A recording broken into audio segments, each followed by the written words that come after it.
Hello children, welcome back to our English class. Yesterday we had completed with our lessons. Now today we'll discuss some of the important questions related to the lesson, the Tiger King.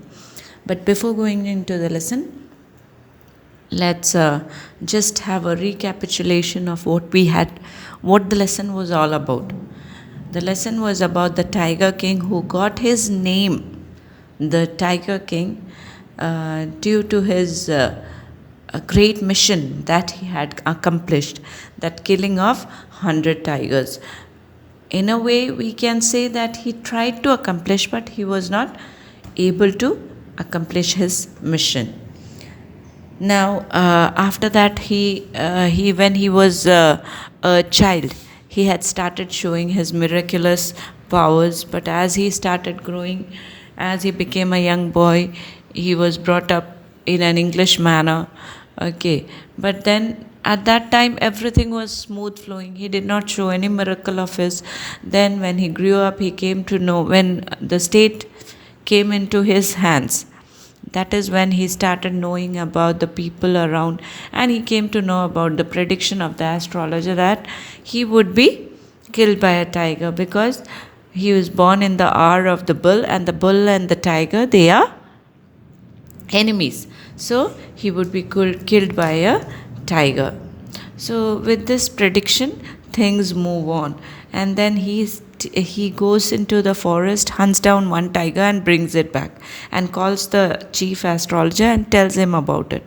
The chief astrologer says, you might kill 99 tigers in the same way, but the 100th tiger would kill you.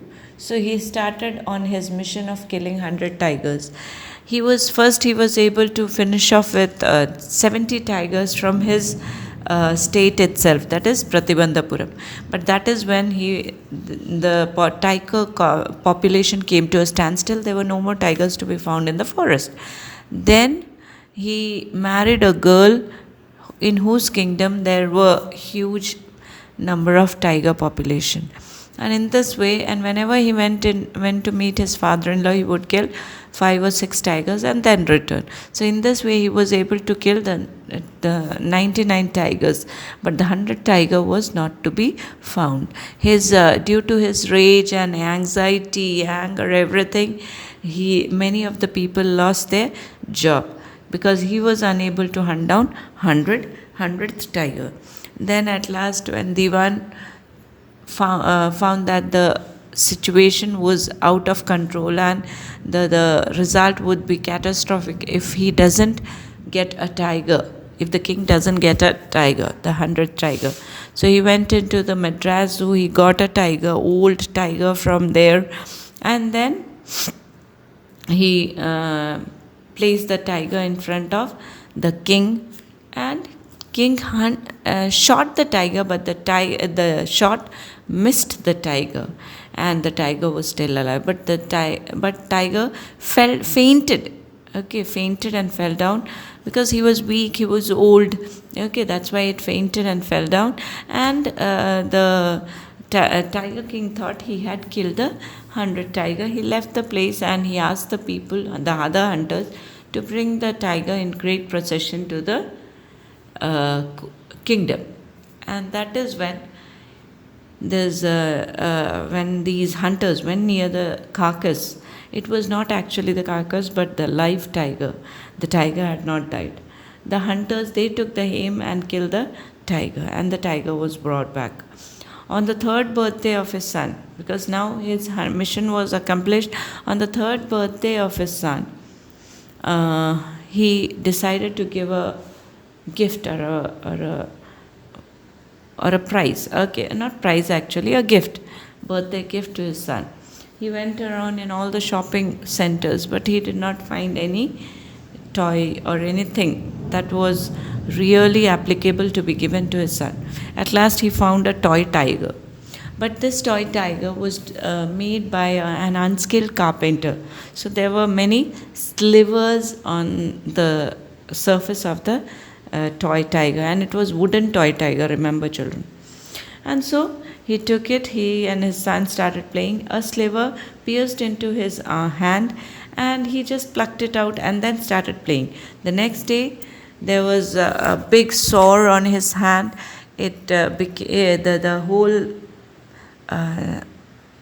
infection fled in his throughout his arm. Doctors were brought, 3 surgeons were brought from Madras. They decided that they are going to conduct an operation. The operation was conducted, and at last they came out and said the operation was successful, but the Tiger King is no more, he is dead. So this is the ultimate story. Now the important questions that might come to you for your board exam, long questions, we are going to discuss long questions related to the lesson. So the first question that might be important, it might come in the form of a 2 marks question or in the form of 6 marks question. Okay, so 2 marks question, you might get that what was the prediction made by the chief astrologer. Okay, that might come. And now we can move on to the long question. How did the Tiger King stand in danger of losing his kingdom? How was he able to avoid the danger? Explain. So this, I think when we were doing the lesson, I had told you that it is given in page number 12 of the lesson. So in that you have to talk about everything. How he had announced, how a British official had come there to hunt a tiger, and how he denied the particular officer, and the officer was very angry, and his kingdom would be confiscated by the British rule. And so what did he do? He sent 50 diamond rings to the wife of the official, and he thought the official's wife would select few and return back the rest, but she kept the whole thing and sent a thank you note back to the king. And the Maharaja was very happy. In spite of losing 3 lakhs of rupees, he was very happy because he could save his kingdom. So you have to explain each bit of it and write properly. Okay, children. Now the next question. How did the Diwan manage to get the 100 tiger for the Maharaja? So you know, how did the Diwan get it? It's in page number 15. So you have to write how he found it in the Madras zoo, and how he brought it there, and how he kept it till the night, how he kept it in his house, and then shoved the tiger into the car, and then took it to the forest where it declared satyagraha, then pushed it out into the forest, and then the next day, the Maharaja hunted the 100 tiger. So all these things, it's there in page number 15. Now most important question of this particular lesson, that is, we had talked about the satire in the beginning. What is actually a satire? Satire is, it's mocking something or a section of a society or people in the society in a serious tone. Okay, so this particular story is a political satire, that is satire on the people in power.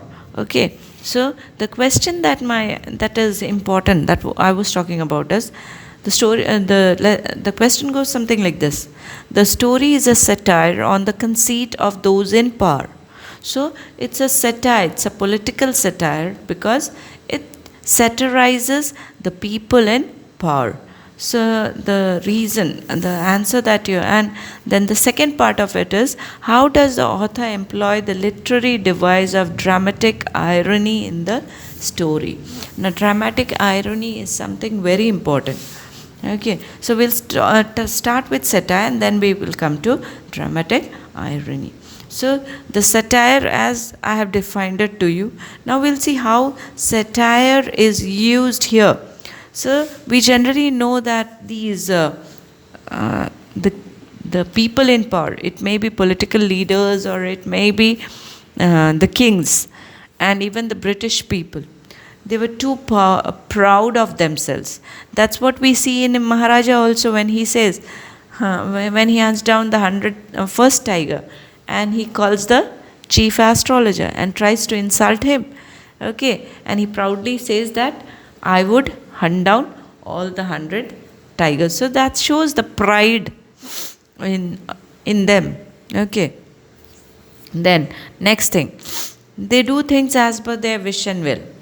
They are least bit bothered whether the person sitting in front of them has any feeling or even any desire. They want the things to be done as per their wish, and if it's not done, the others have to pay for it. Like when he was unable to hunt down the 100 tiger, yes, many of them lost their job. So that's how they go around things. Then they are self-centered and selfish. This king shows the best. He is the best example of this particular criteria. He thinks only about himself. When he kills down 100 tigers, he never thinks about the tiger population or cruelty towards animals, or even when he just takes away the job of people. He doesn't realize how painful it would have been for those people. Okay, these are the few things you have to write, giving examples. Remember, children. Okay, now we go into dramatic irony. So dramatic irony is generally used in dramatic representation. Okay, in dramatic irony, the audience knows something that the characters don't. Okay, it's like the prediction. We know if the prediction is made, it will come true, but the character feels that that won't happen. It's an irony. Okay, he feels that it's a dramatic irony. The character doesn't know about it. He goes around hunting all the tigers in the state. Okay, so that's what, like in a particular classic novel, Oedipus Rex. That is a classic novel, Greek. Okay, in that Oedipus, a prediction was made that Oedipus would kill his own father. Okay, and marry his own mother. That is, biological father he will kill and marry biological mother. So to avoid the situation, what he did was he left the place he left his family and went away. But towards the end we see that he really, unknowingly, he murders his father and marries his biological mother. So that towards the end it happens. Okay, so same thing has happened here. In the beginning, the prediction was made. Towards the end, he tried to kill the 100 tiger, but see the destiny. Okay, see the destiny. He is unable, in spite of getting the 100 tiger, in spite of shooting down the tiger, the bullet just whizzes past the tiger. So you can just make out, in spite of having everything in life, he is unable to go for it. And he is killed by a tiger, but it's not live tiger. So the prediction also doesn't say that he will be killed by a live tiger. Okay, 100th tiger would kill him. So a toy tiger, he was killed by a toy tiger. So all these concepts you have to discuss in this particular question. So children, with this we stop here. Thank you. Have a great day.